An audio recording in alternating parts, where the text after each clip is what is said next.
Here he is. All right.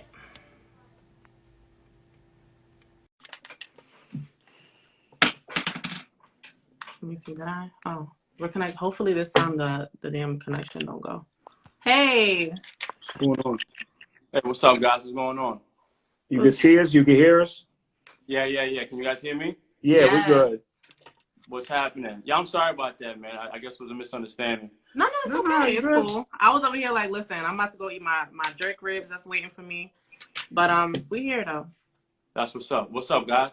What's going on?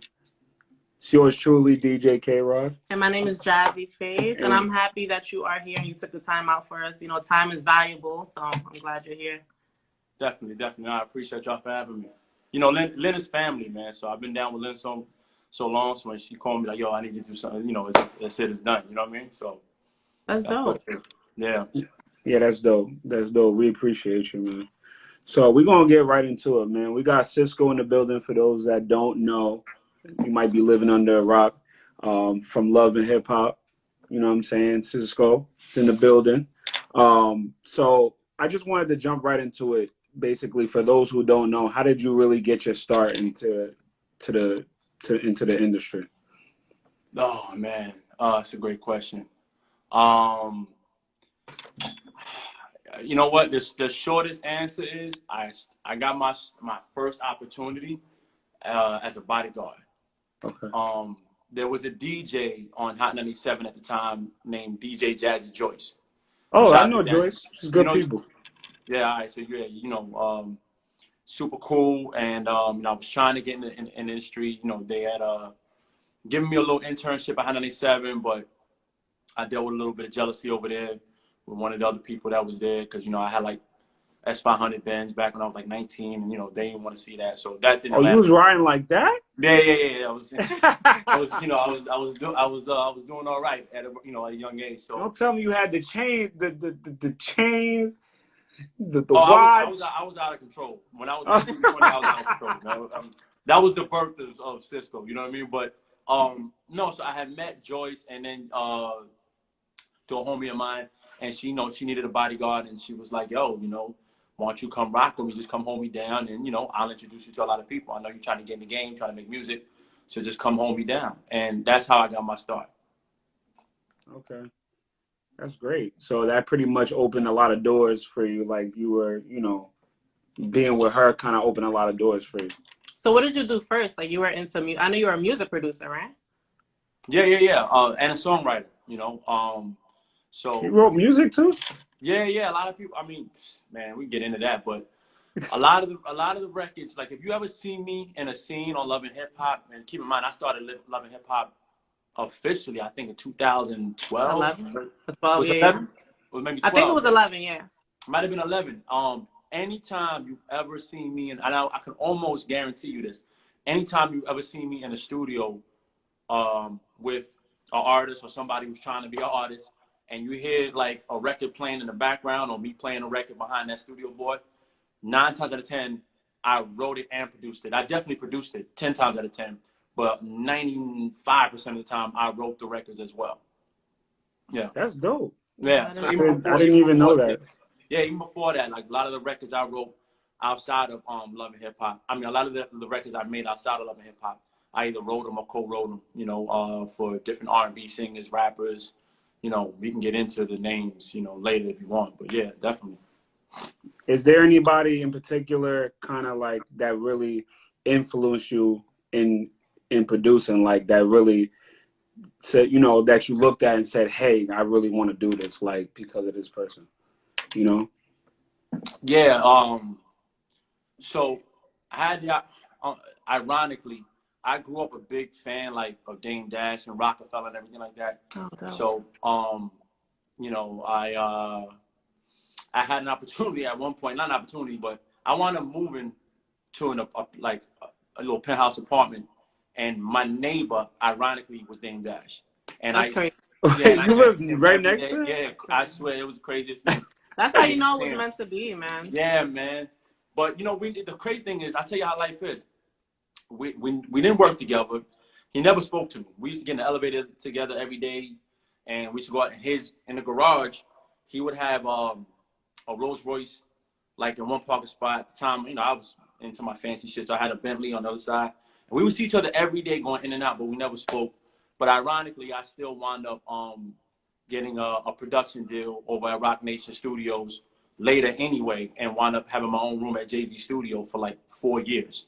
You know, cool. So even that's a testament. So sometimes you might, you know, I always wanted to, you know, kick it with Dame and try to pick his brain and all that, but he never really opened himself up to that.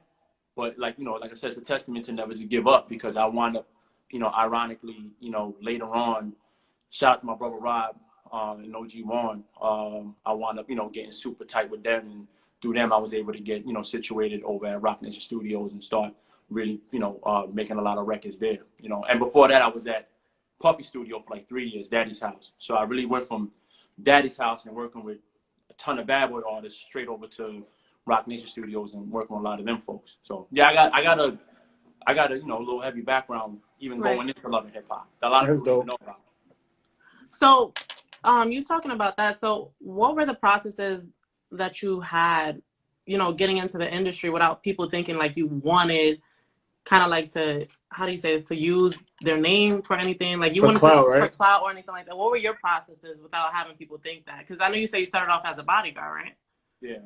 So like, you mean was like it like more of a personal right? connection, or was it just like, how did that start? No, it was you know, that's another good question. It was determination and grit. Okay. You know what I mean? Like, I was willing to do anything to get where I wanted to go. You know, like, and Joyce, you know Joyce, you can ask her, she'll tell you the story. There was a situation one time, they was trying to like extort her or rob her or something while she was DJing. Like some dudes from Brownsville ran up on her and was, you know, like, and she was DJing, and they were trying to like, I don't know if they were trying to get her to play a record or, I don't know. You know, I experienced that too. Trying to get, you know, artists trying to get me play records while I'm DJing, and they try to press me. Like, that's happened to me before. Yeah, but you know what's so crazy? I was at the bar at the time, talking to 2 young ladies. I remember, because, you know, she was chilling. I was, you know, at the bar, like, kind of hollering, you know, doing my thing. And then I saw Joyce like, yo. And I'm like, what the hell? So I see these dudes just, and you know, I'm from Brooklyn too, so I know the energy. And I'm just like, this ain't right. So I went over, and I walked over, and as soon as I got over, I was like, yo, what's up? And dude was like, yo, what's up? Like, what we? And he just, and I already knew where it was going, so I just took off. You know what I mean? And as soon as I took off, I hit one of them, but there was about 5 more of them. You know what I mean? And, you know, it turned into like this whole thing with all of them on top of me, and I had to kind of fight my way out of it. And the irony, the point of that story, I guess, is, you know, that particular incident, and Joyce will tell you, it started to like ring a lot of bells around the industry. Like, yo, there's this dude, this Puerto Rican dude that he hold Joyce down, and he looked, you know how people exaggerate. Right. You know, it became that thing. You know what I mean? Yo, maybe you should get with him. So before you know it, I started to meet a lot of artists because I had a reputation from, you know, from like being able to just like get down. You know what I mean? So when you know, when artists, and you know this, when artists are in the industry and they start getting popular, they want dudes around them that they feel like is gonna hold them down and get busy. And then through those relationships that I started to navigate and be like, yo, by the way, I make records. And that's how I started producing some of the rappers first, before I even got into R&B and all other stuff. So you literally physically had to fight for what it is that you want. You had to physically fight for your dream. Technically. You know what I'm saying? 100%. So, you know how bad you want it, man. You know what I mean? I saw Eddie Murphy say when I was little, like, you know, plan B is there is no plan B. You know what I mean? That's right. You know, and when plan A fails, go with plan A again. You know, and that was always my mindset. Like, I knew I didn't want to do anything else other than be in this business at that time. Did you know going into the business that you wanted to produce music, or you just was like, I want to be an entertainer? Like, that's no. That's another good question. No, I didn't want to. I knew I wanted to act and be on TV and stuff like that before Love and Hip Hop even existed. I knew I wanted those things, but I always kept in the back of my mind that, you know, Rome wasn't built in a day, and I knew I had to get there in steps. And I knew I had a talent for music because I was always good at it. I could just pick up a keyboard and start playing stuff, or I could hear stuff. You know, I knew how to write, and I could write, you know, R&B, I could write raps. So for me, I was like, I'm gonna use this first, and then I'll see where. I'm not gonna say I'm a genius and I saw Love and Hip Hop coming, but what I can say is, I said I'm gonna use this first to kind of make a name for myself. Branch off of And it, right. yeah, and at some point I'll be able to pivot and just do other things I wanted to do. As you started to go through your progressions and your levels of, you know, of getting bigger to the name Cisco, right? I know definitely you had to make sacrifices in order to, for each level, you had to make sacrifices in order to level up and get to the next level. Was there ever a point, right, where as you were going up on from one level to the next, where you kind of like where you got discouraged and you were like, you know what, like fuck this shit, like this ain't for me? Like, did you ever get discouraged at any time, or did you just kept your eye on the goal and just kept going? I got discouraged this morning. No, I'm not even joking. Not every day, but there's, you know, look, man, this,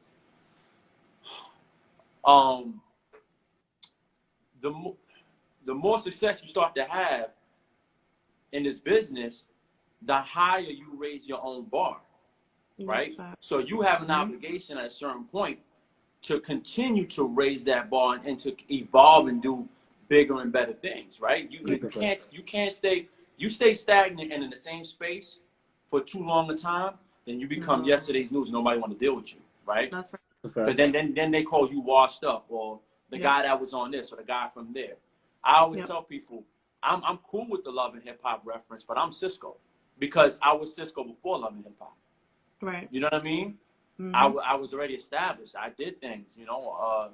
I was successful, you know, and I was the president of a record company before Love and Hip Hop. Like, I did a lot of things at a young age, you know. So, but you have to continue to evolve, and you're only, just like an artist is only as relevant as their last hit. As an entrepreneur, as an entertainer, you know, you're only as relevant as your most recent success. People are always looking at, you know, so until I eclipse Love and Hip Hop and do something that's bigger than Love and Hip Hop, people are still gonna.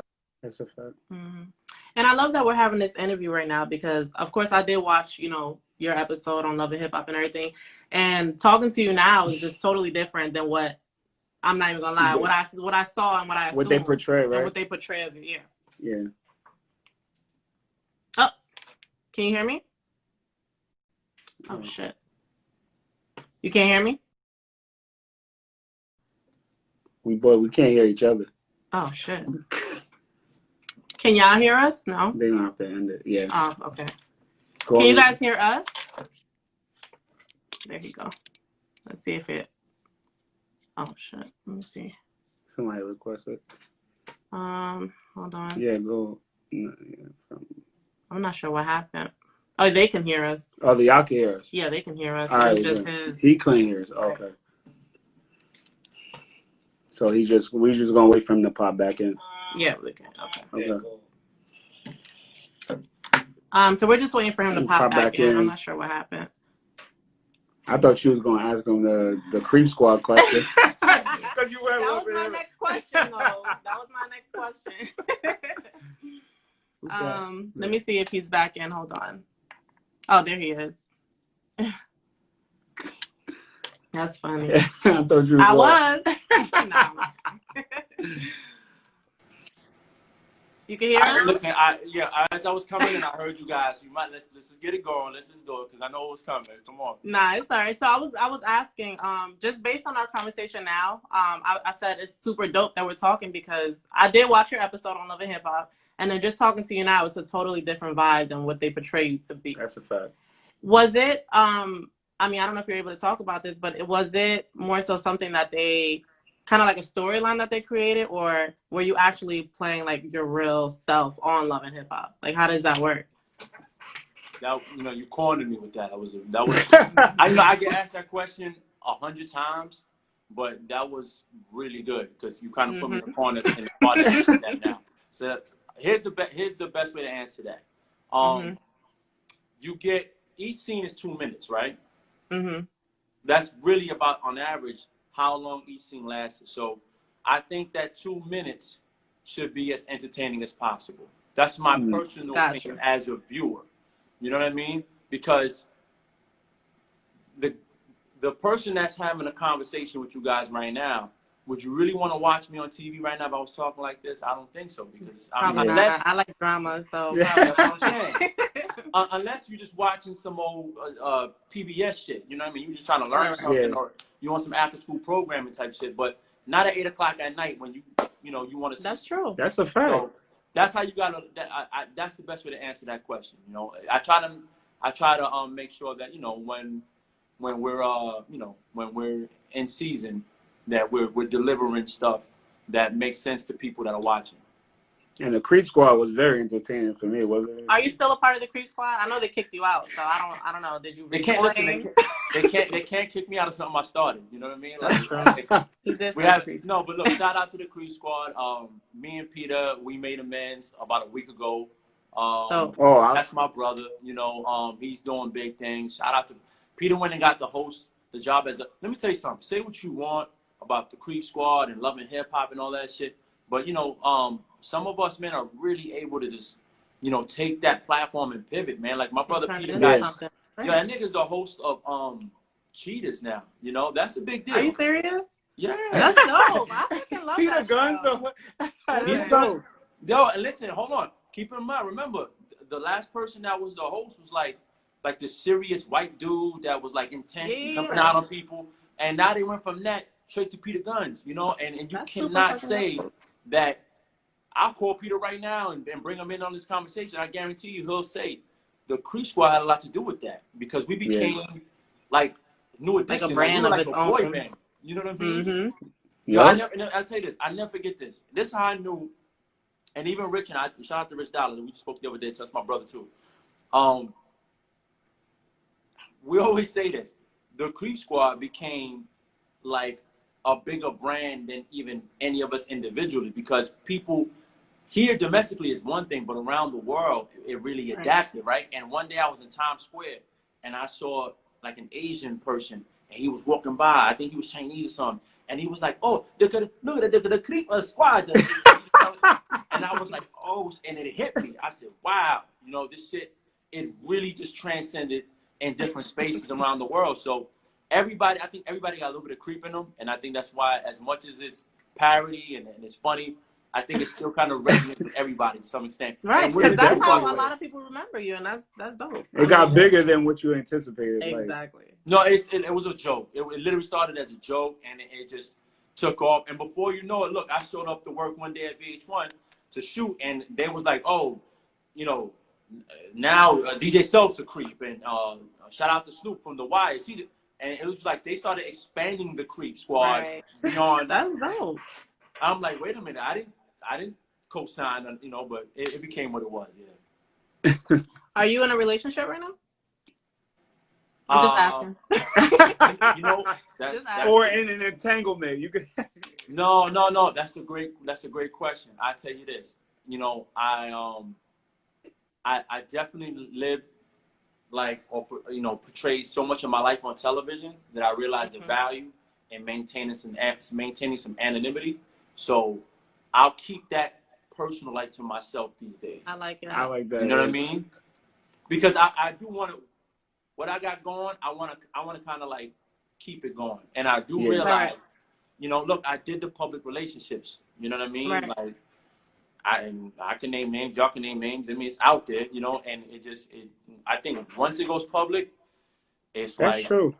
Yeah. I mean, look at it. It's like, you ever go to the supermarket and you see meat, like chicken or beef or whatever, and then it has like this expiration date where it says it's good through the 27th or whatever that date is. I really, honestly, no jokes aside, I feel like when you go public with a relationship, that has an expiration date. That expiration date, it automatically surfaces. No, I believe that's true. It's done. Her and I we're very public, and it's been a lot of stuff thrown at us. God. A lot. Yeah. Especially since I'm a DJ too. She, she's a host and she does a lot of different things. It's been a lot of stuff been thrown at us. So, yeah. But you know what? I'm gonna keep it 1,000 with you. Like, I don't. Lynn will tell you, I don't do a lot of interviews. I really don't. I turn down a lot, even big interviews. I pass on a lot of them because I'm not too much into it. I'm kind of an introvert. But that was really the other thing that really kind of struck a chord with me when I realized that you guys were a couple. I was like, Yeah. that's dope. You know what I mean? I was like, yeah, I'll do that. Yeah, I got That's it. dope. Yeah, I appreciate Yeah, that. because I'm like, I think more of us, you know, people of color, I feel like we should like do shit together, especially when we're in relationships. We should build brands and businesses together. Mm-hmm. So I'm always in favor of that. And that was, like I said, that That's was the a huge plan. part. That's Like, you know, that's the I'm goal. in. That's basically kind of like what we talked about when we first started it. We're like, Yeah. let's do something together as a Black couple, you know. Yeah. That's dope. But I did have a question. You know, I'm throwing them out there. No, But we have an ask me event whatever you coming want. up with Mariyahlynn. How's your relationship with her? I mean, I know you guys are not together, but are you guys cool? I was never with MARIYAHLYNN. It was never just to clear the record. I was never with MARIYAHLYNN. I never did anything with her at all. Oh. You know, on or off camera, never did anything with her. We were cool. We were cordial for a moment, but then I think we hit a certain point where, you know, just fell off. no, I say the coolness just fell off because it was Yeah, never okay. like a dating thing or, you know, us messing around. Like I said, I never did anything with MARIYAHLYNN at all, and she'll tell you that. Right.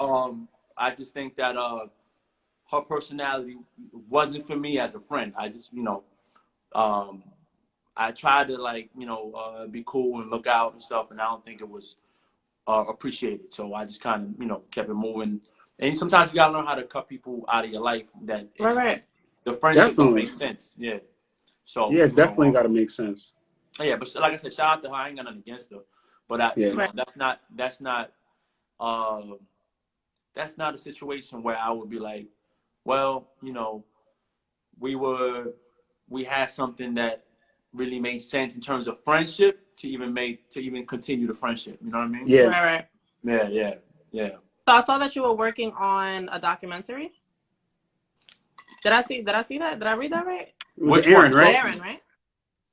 Oh, so well, I'm partners with Shayana Hernandez, which was Aaron's fiance and a stakeholder, and together we are producing the feature film about, you know, his life story through her eyes and through her, you know, experiences with him. So I'm super excited about that. You know, Shayana is an amazing individual, you know, super dope mom in person.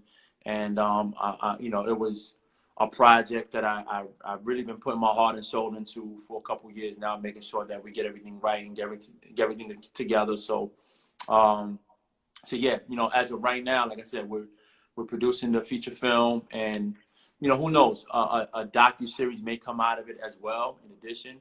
But it all has to make sense, and all has to make sense to her as well, because, you know, it's her story, you know, and her experiences with him, because nobody knew Aaron better than Shayana did. Yeah. I mean, from childhood all the way through. So what I can say is, a lot of the stuff or the content or information that people see on with the Netflix special and some of the other stuff that's been put out there is very inaccurate. You know, I've been fortunate enough to go to Boston and Attleboro, Massachusetts, and be shown around by Shayana, and, you know, do my own independent research and understand that, you know, a lot of the details that are crucial to his story were never really released or surfaced, because they were kept close to the vest by the people who really was close to him, which most of the people that were close to him have not even spoken out on anything that you see. So yeah, definitely, that's one of my projects for sure. Are you going to be in that, or are you just producing? That's another good question. So originally the plan was for me to play Aaron in the film, because this is a project, you know, that I've been working on. I've had for a couple of years. So if you guys notice, a lot of people say, "Oh my God, Cisco, you know, you lost a ton of weight and all that."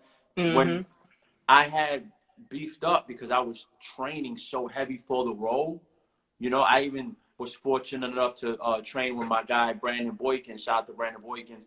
He was you gotta forgive me because I'm not a big football guy, but he was a cornerback. Is that what you call him? Yeah, corner. Yeah.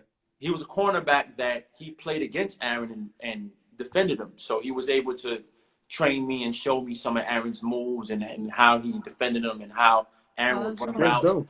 Yeah, so I was, you know, I did all of that stuff. And in addition to that, shout out to my, you know, big brother 2 Chainz. 2 Chainz kind of helped me put on a lot of muscle weight, and over like the course of like 2 years, I put on like 35 pounds of muscle. So I was just huge at one point to play the perfect Aaron. But then at that point, we got moved. The project got moved from Rock Nation over to Mona Scott's company, and then then the pandemic hit, so the gyms got closed, and the project got pushed back. So I just I kind of fell off the gym and got off the meal plan that I was on, which was like 9 meals a day. So I just went back to my normal size without the body fat. So I'm probably about 215 now versus 245. And then but like I said, who knows what the future holds? But honestly, I think whoever's best suited to, God rest his soul, whoever's best suited to play Aaron in the film at this point, I'm in favor. As a producer and as a partner in the film, whoever's best suited for that, I think should play him, even if it's not me, for sure, definitely. That's my goal. Yeah. Besides, eating 9 meals a day and training like an athlete, trust me, that shit ain't fun. You know what I mean? Yeah, listen, I was trying to put on some weight too for some time. It's harder than it looks, man. Yeah, it is. Not for me. Well, for me, it's hard. It's harder than it looks. Trust me. Well, for women, it goes. I mean, if you got good genetics, man, it goes to like your hips, and it goes to the right places. For dudes, especially if we like after 30, 35, it goes right here to that. You know what I'm saying?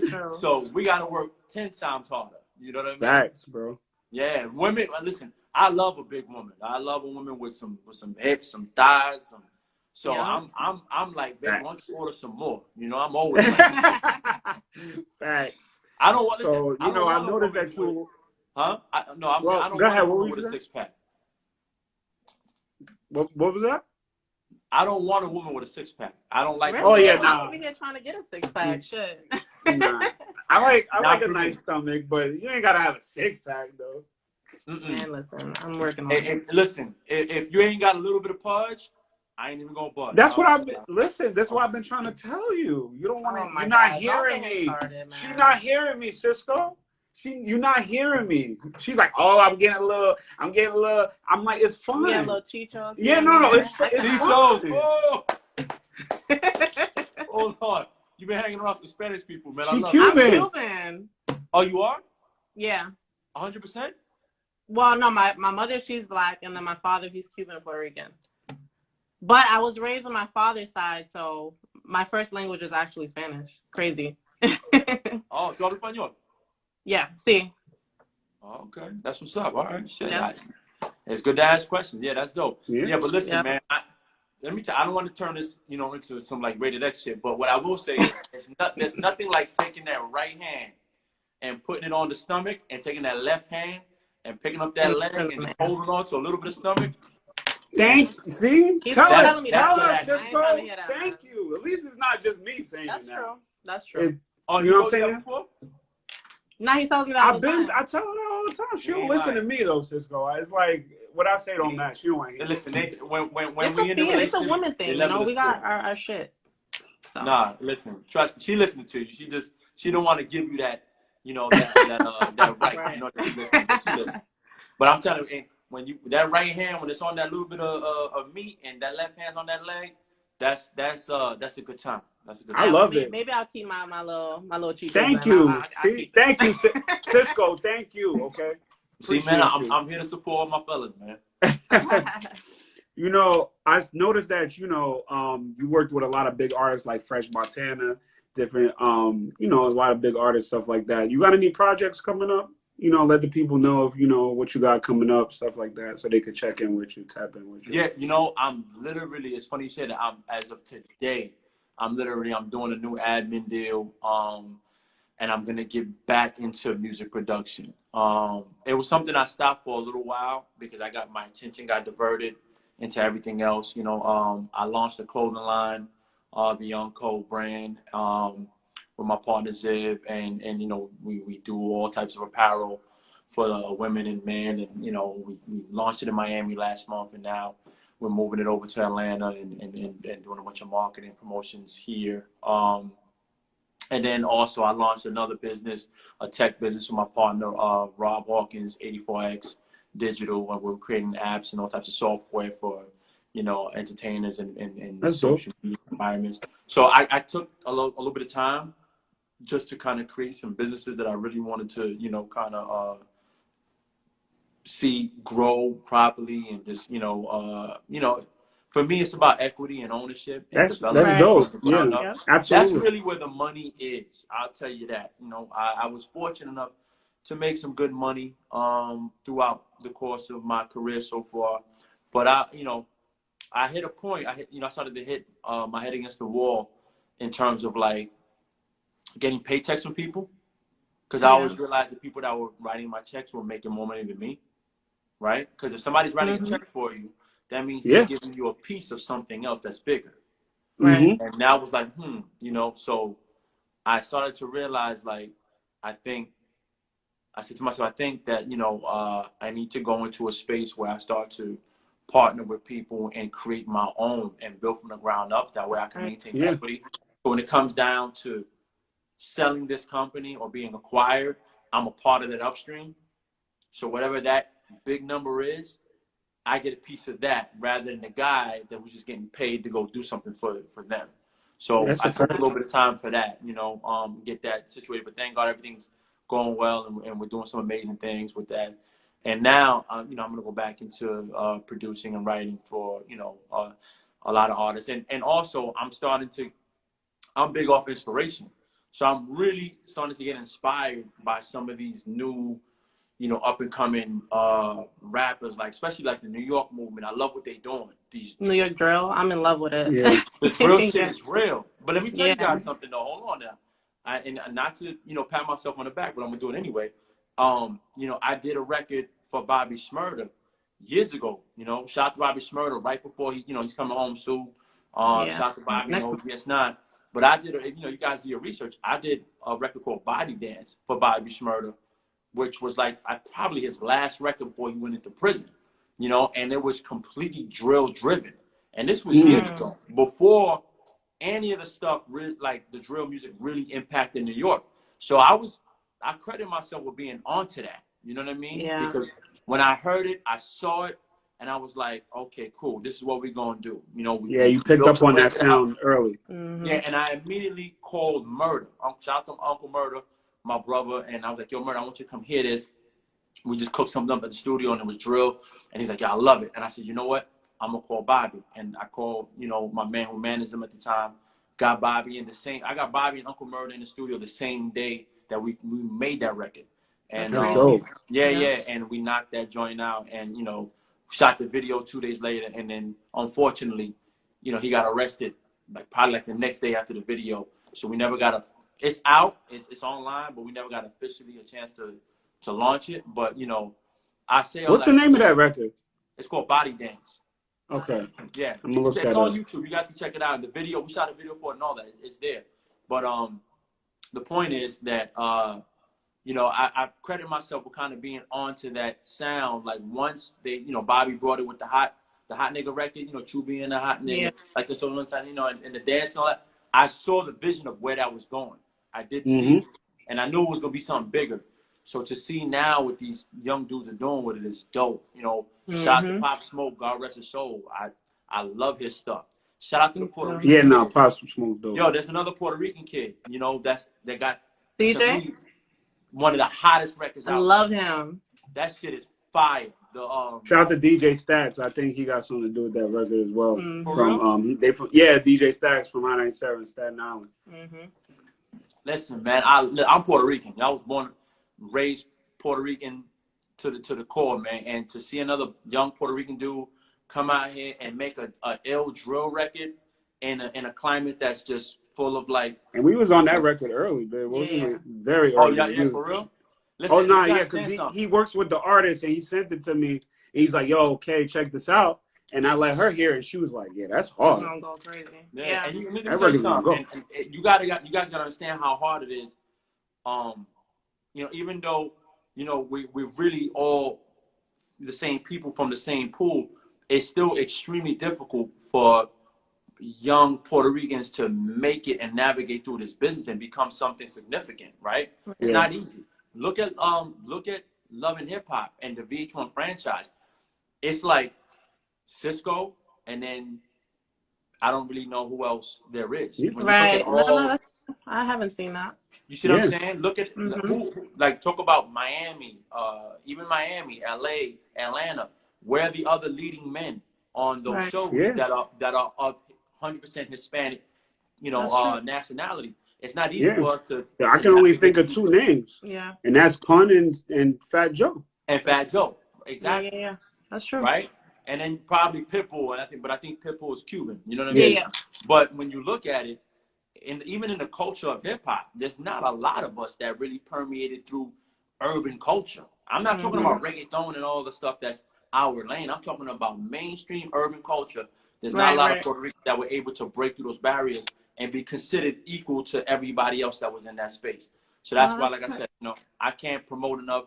I don't even know that dude, but shout out to CJ and that whole record and the fact that he was able to, navigate through and create a hit record within Yeah. that Yeah. space.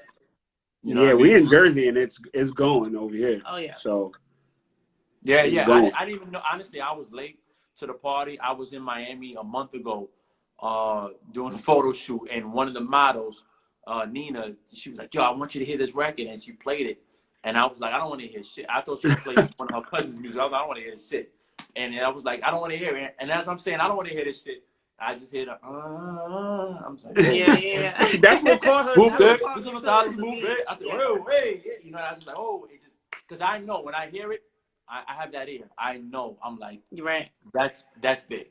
And it was just, and then from there it just kind of went. So shout out to them for sure. So, are you currently working with any artists?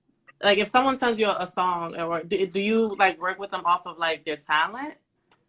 Would you do something like that? Always been that way. Yeah. I Okay. was always talented. I always made it a point to that was probably the gift and the curse also, because I never really focused on making money from music.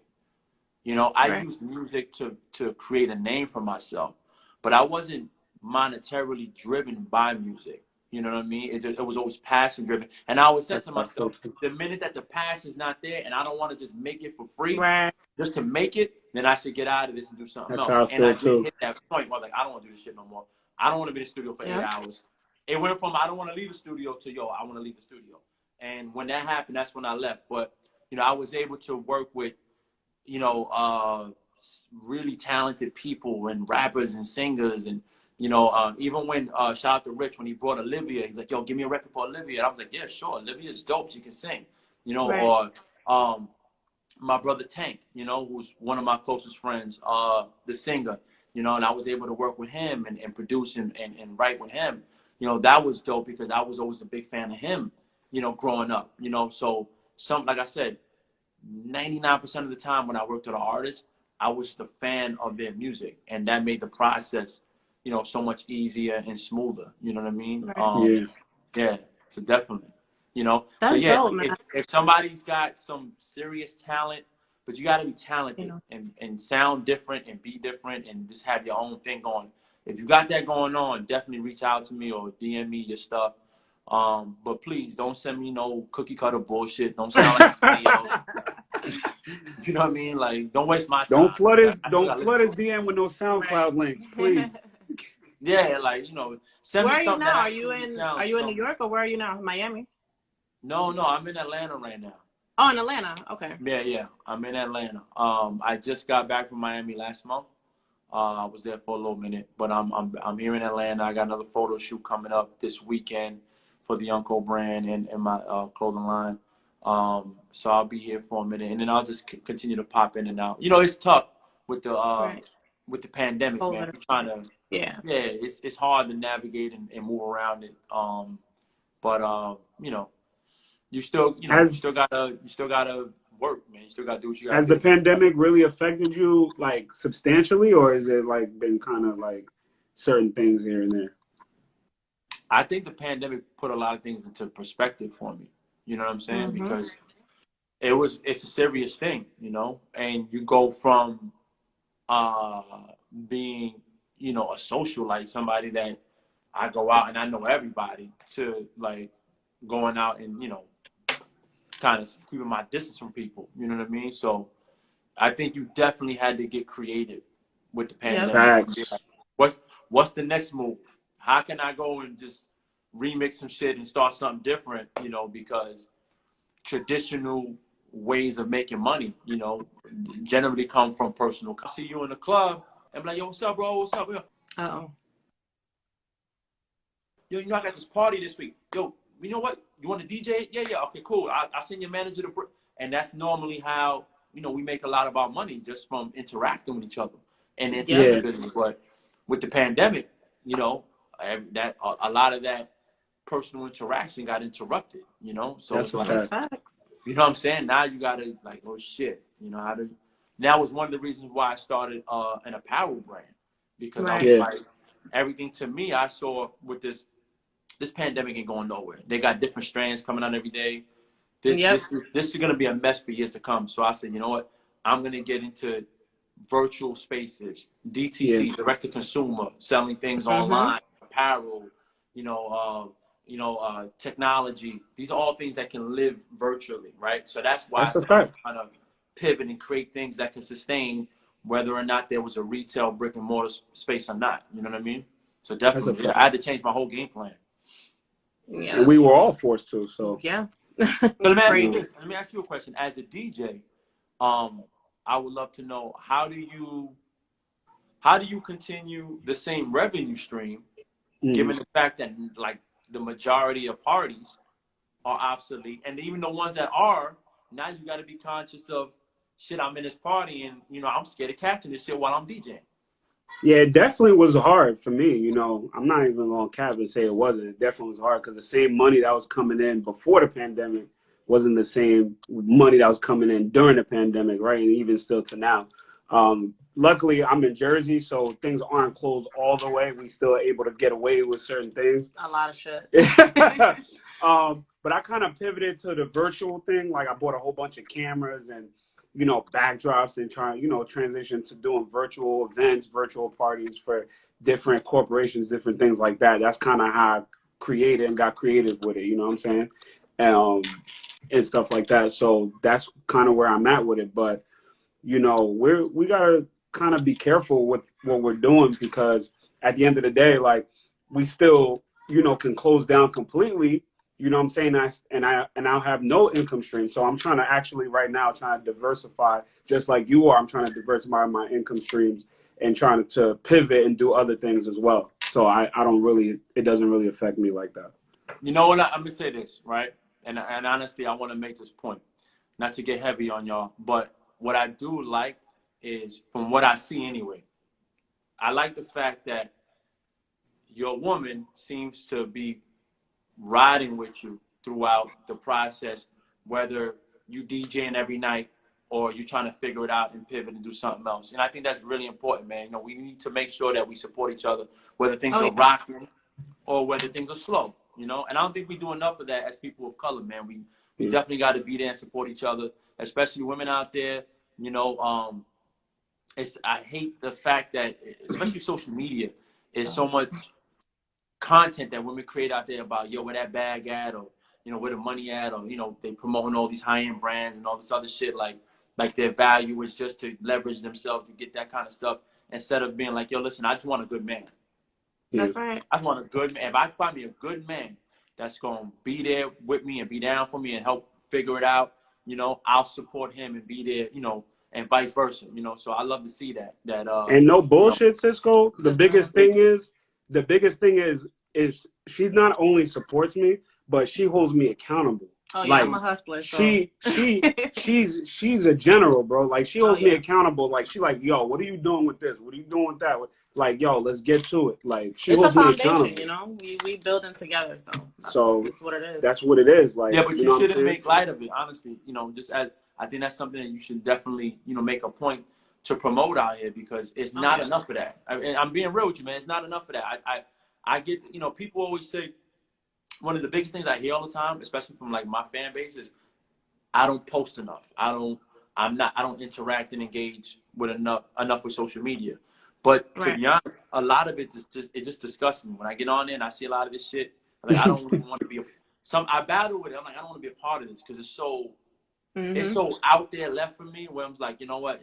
I feel like it's a club I don't want to be a part of. It's a lot of capping. Oh yeah. Yeah, it's all, listen, man, it's all like this, the pump faking and the, you know, I hate to see people take, and girls and guys are doing it a lot now. They're taking pictures in front of cars they don't own, or they're taking videos walking towards private planes that they're not even the person who paid for the private. I'm like, yo, come on, man. Like, where do we go wrong? You know, when do we realize, yo, we going wrong with this? That ain't it. You know what I mean? Like, you know, really have that shit.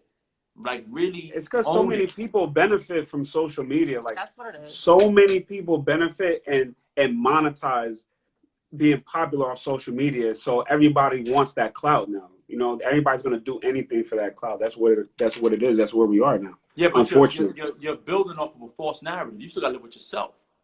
Exactly. You see what I'm saying? And if you can wake up every day and know that you are complete phony and you making money off of it, and you can go to sleep and wake up and feel good about yourself, then God bless you. I can't. Right. Yeah, I can't. You see what I'm saying? I can't, like, you know, but once again, I've been fortunate enough to be around, you know, Jay-Z and have conversations with him and you know, just learn from people who just really operate on a different level. Oh yeah. We were just talking about that. You know, and oh shit. Oh shit. Not again. You can't hear you. Can you hear me now? Yeah, we're good. Now? Yeah, okay. Okay. I remember once Jay, I heard him, this wasn't in the conversation, but this was in a rap. He said, he had a line where he said, if you did it, I done it before. If you get it, I had it. I got mad at it. I don't want it no more. And I always remember that line. You know what I mean? Like, if you get it, I had it. I don't want it no more. If you did it, I'd done it before. And I related that a lot to myself. Like I told you guys, I had a Bentley next to Dame Dash's Rolls Royce.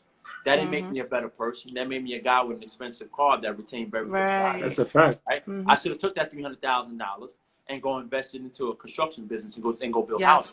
I should have took that $300,000 and go invest into a technology business and go invent a new respirator that may, you know, resolve the issue in the coronavirus. Like, there's so many things you can do when you have money and you know what to do with it. So I encourage that now. You know what I mean? Like, yo, be smart.